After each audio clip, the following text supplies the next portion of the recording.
प्राण हरि लीन्हा। एक ही बाण में मार करके रघुनाथ जी ने प्राणों का हरण कर लिया। किसके? ताड़का। ये ताड़का कौन है? ये राक्षसी है। कहाँ है? वन में। उसी रास्ते से जा रहे हैं कौन? रघुनाथ जी। महाराज विश्वामित्र कहते हैं रघुनाथ, इस वन में अगर ये ताड़का ना रहे तो हम ऋषियों को किसी भी प्रकार का कोई भी उपद्रव न प्राप्त। जब जब मैं यज्ञ करता हूं इस वन की ये मालकिन है, इसके पुत्र हैं, अन्य इसके जो सैनिक हैं वो सब आकर के उपद्रव करते हैं। ये सब बुराई करते हुए, उसकी कुरीतियां बताते हुए, कुनीति बताते हुए जा रहे हैं विश्वामित्र। और जब अपनी बुराई कोई अपने कानों से सुनता तो सच कड़वा होता। जो सच है वो कड़वा होता। जैसे ताड़का ने अपनी बुराई सुनी वो दौड़ पड़ी। ये विश्वामित्र, मेरी दया के कारण तुम अभी तक बचे हो और अब मेरी निंदा कर रहे हो। उसे ये नहीं पता ये कौन है। बस इतना सुन करके वो ताड़का दौड़ पड़ी विश्वामित्र जी की तरफ। सुन ताड़का क्रोध कर धाई, गुस्सा होकर के दौड़ी, मेरी निंदा करोगे, मानो ऐसा विचार आया और दौड़ी विश्वामित्र जी की तरफ।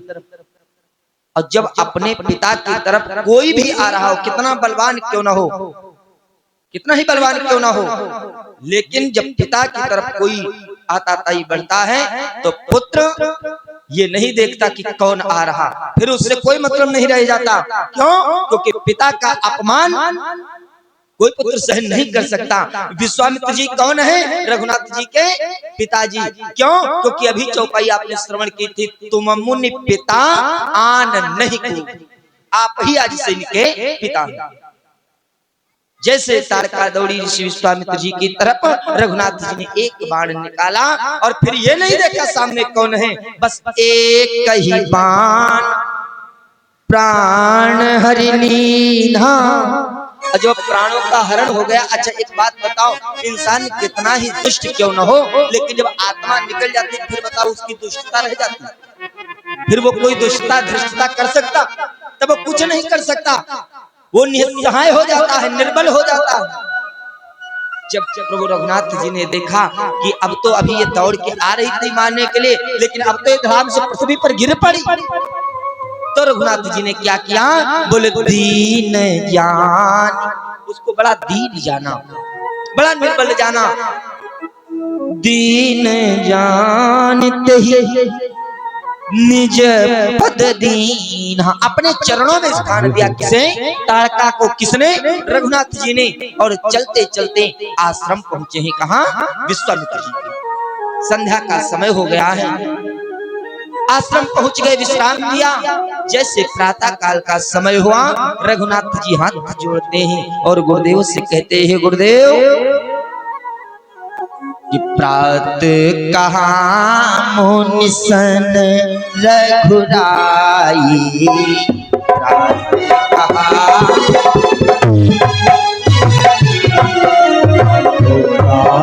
कहा मुनि सन रघुराई।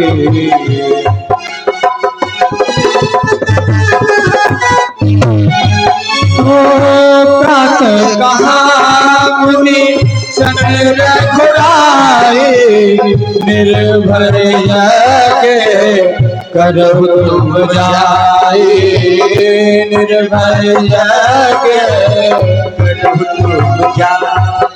होम करना के मुन धारे, आप रहे मस्ती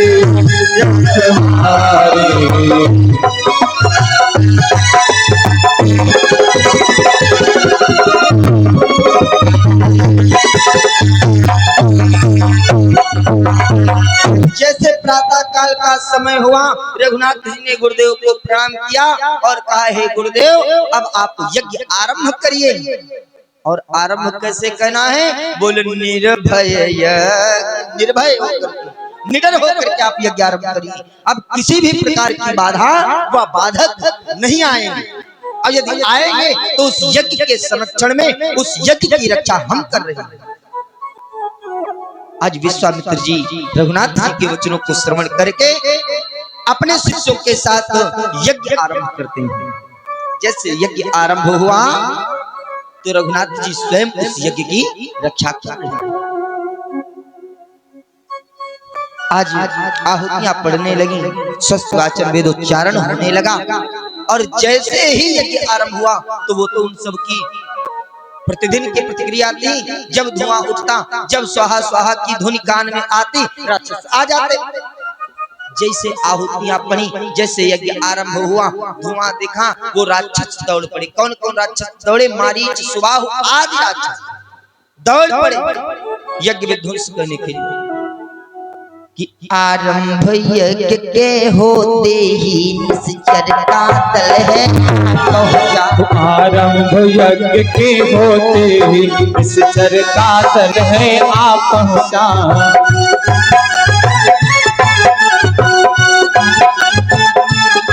आरंभ यज्ञ के होते ही निश्चर का तल है आ पहुंचा। शुभ अनुष्ठान में विघ्न रोपने निश्चर दल आ पहुंचा।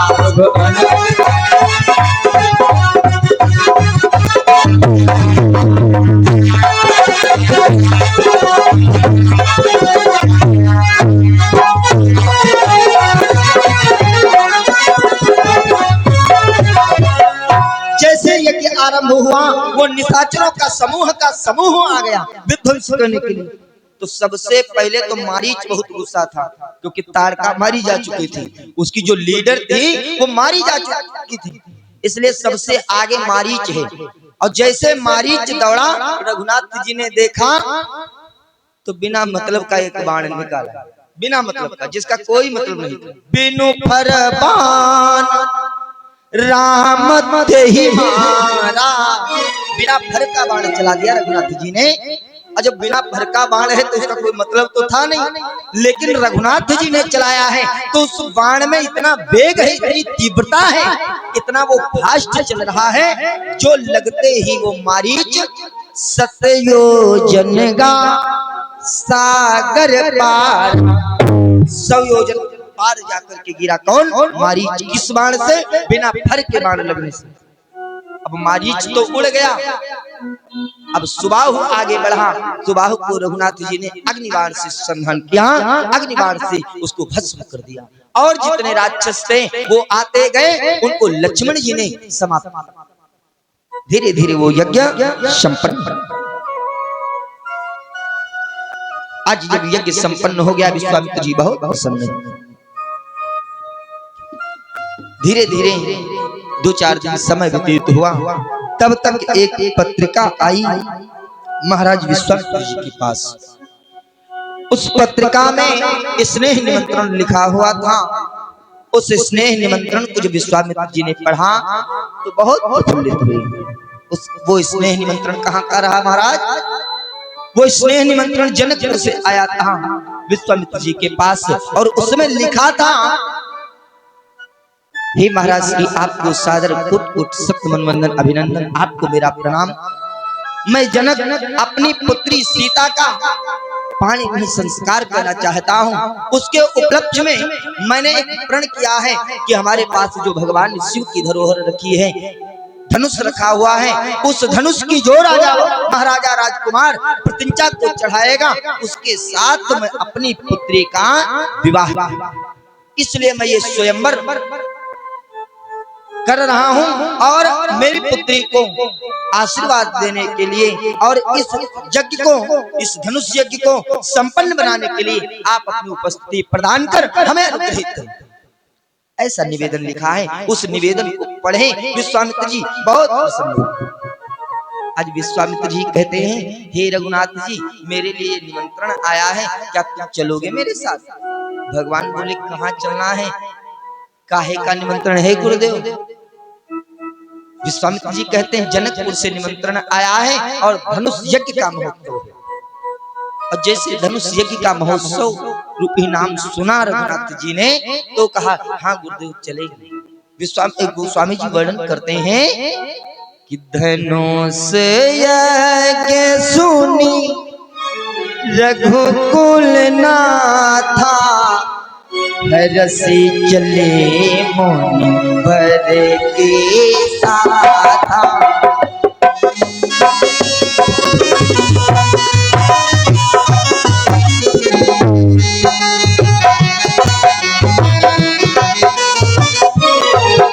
ओ धनुष यज्ञ सुनी रघुकुल नाथा हरसी चले मुनि वर के साथा।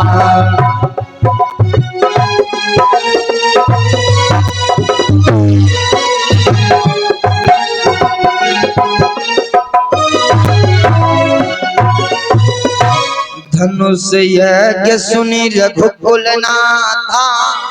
जैसे रघुनाथ जी ने धनुष यज्ञ का नाम सुना तो बड़ा प्रसन्न हुए, हर्ष से चले, प्रसन्न होकर के चले विश्वामित्र जी के साथ। कहा धनुष यज्ञ के लिए जनकपुर के लिए प्रस्थान करते, हर्ष से चले मुनिवर के साथ। और जब वो वन निकल गए, कुटिया से बाहर आए, वन निकल गए, तो वन के बाद गंगा नदी थी और गंगा नदी वन के बीच में बहुत दूर तक रेत ही रेत था। जब कभी आप किसी नदी के पास जाते हैं तो कुछ दूर तक रेत में न तो कोई पेड़ होता है, कुछ भी कहीं नहीं। महाराज वर्णन करते हैं काफी दूर तक रेत ही रेत है उस वन और नदी के बीच में, मध्य में। रघुनाथ जी उस रेत में चलते जा रहे विश्वामित्र जी के साथ। तब तक एक आश्रम दिखा। वो आश्रम बड़ा विचित्र है। कैसा? बोले आश्रम एक दीख मगमाही। विचित्रता क्या है? खग मृग जीव जंतु तहनाही। आश्रम है परंतु कोई भी पशु पक्षी जीव जंतु वहां पर नहीं। जल का कहीं भी एक बूंद भी दिखाई नहीं पड़ रहा, जल का एक भी कण दिख नहीं रहा, कोई जल का स्रोत नहीं दिखा। एक मानवाकार की पत्थर की शिला उस आश्रम के बाहर पड़ी है और उस पत्थर की शिला के पास एक बहुत सुंदर दिव्य तुलसी का वृक्ष लगा हुआ है जो कि हरा है। रघुनाथ जी ने देखा, उनको बड़ा विचित्रता लगी और पूछा, हे गुरुदेव आश्रम है ठीक है, जीव जंतु यहाँ कोई नहीं? भाई नहीं है, कोई बात नहीं, परंतु गुरुदेव ये विचित्रता कैसी है, ये क्या है? ये मानवाकार पत्थर की शिला और फिर सबसे विचित्र बात तुलसी का वृक्ष हरा, वो भी इस रेत में। कौन इससे जल देता होगा?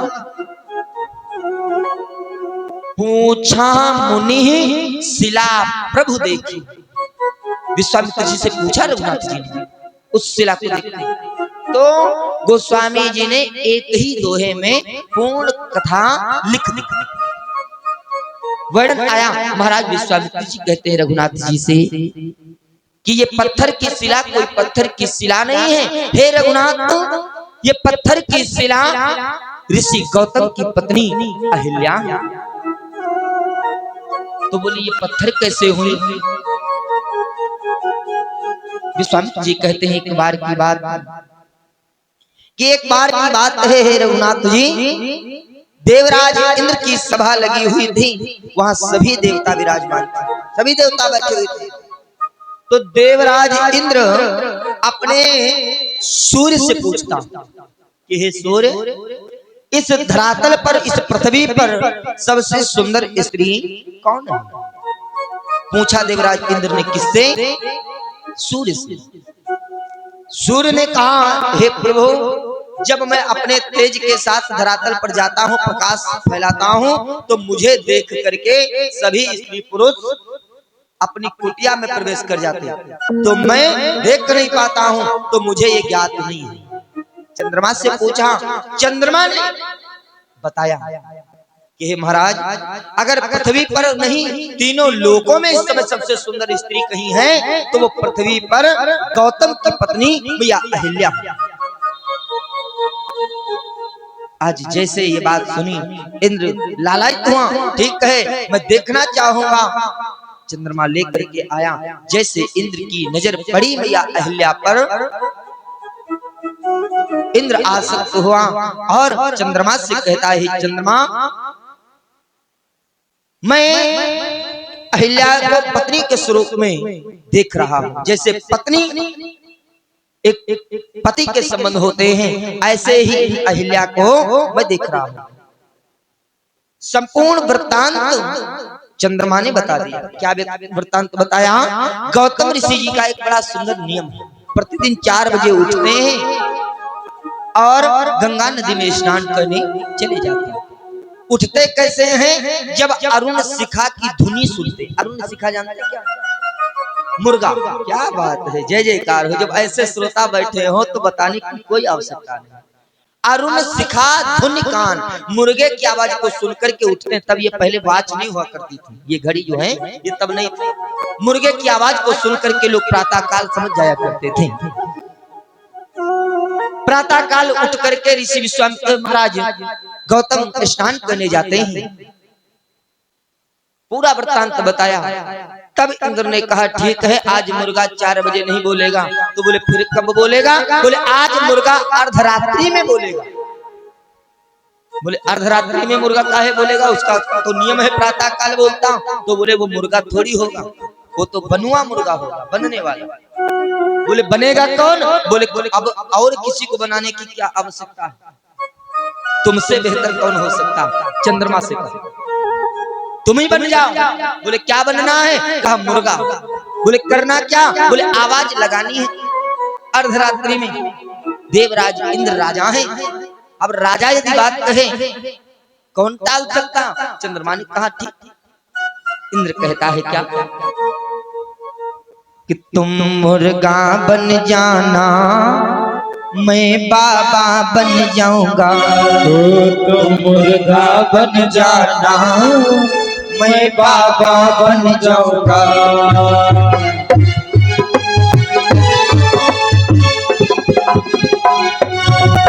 तुम मुर्गा बन जाना, तुम मुर्गा बन जाना, मैं बाबा बन जाऊंगा। द्वारे पर रहना, तुम द्वारे पर रहना, मैं घर घुस जाऊंगा। ओ तुम द्वारे पर रहना, मैं घर घुस जाऊंगा।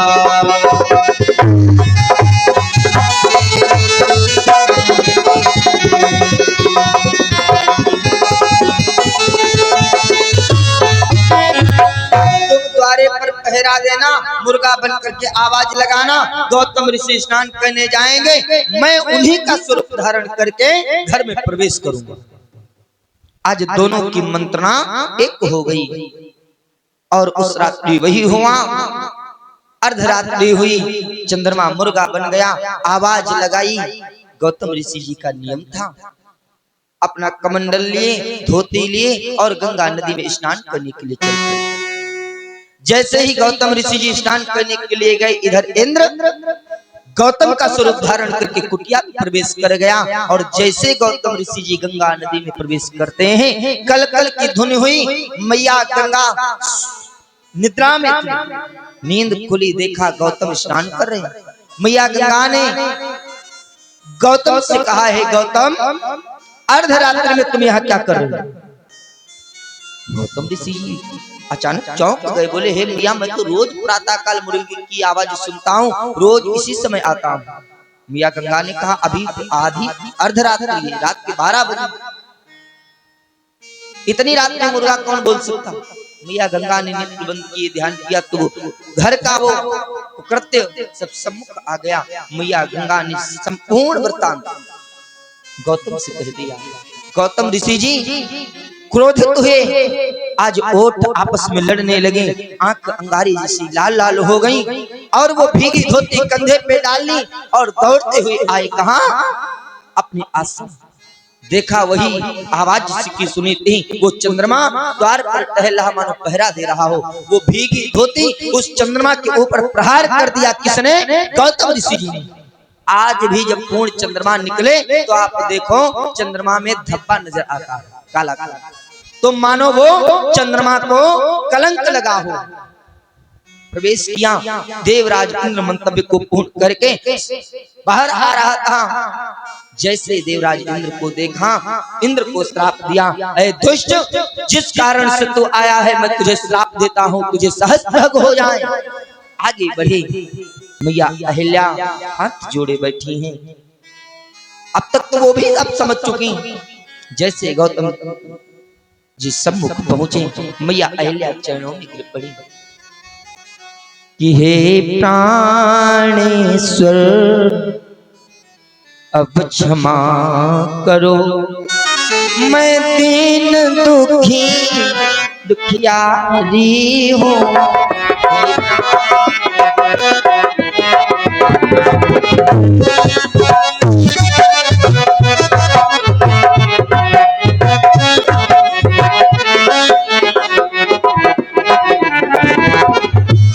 हे प्राणेश्वर अब क्षमा करो, ओ मैं दीन दुखी दुखियारी हूँ।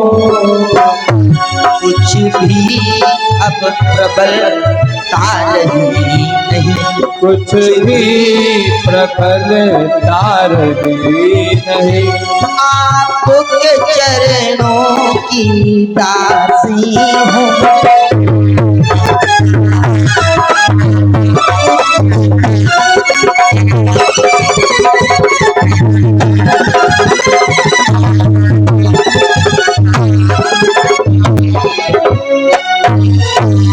हे दीनानाथ, हे प्राणनाथ, मुझ दीन पर दया करो, मुझे क्षमा करो, मैं आपके चरणों की दासी हूँ।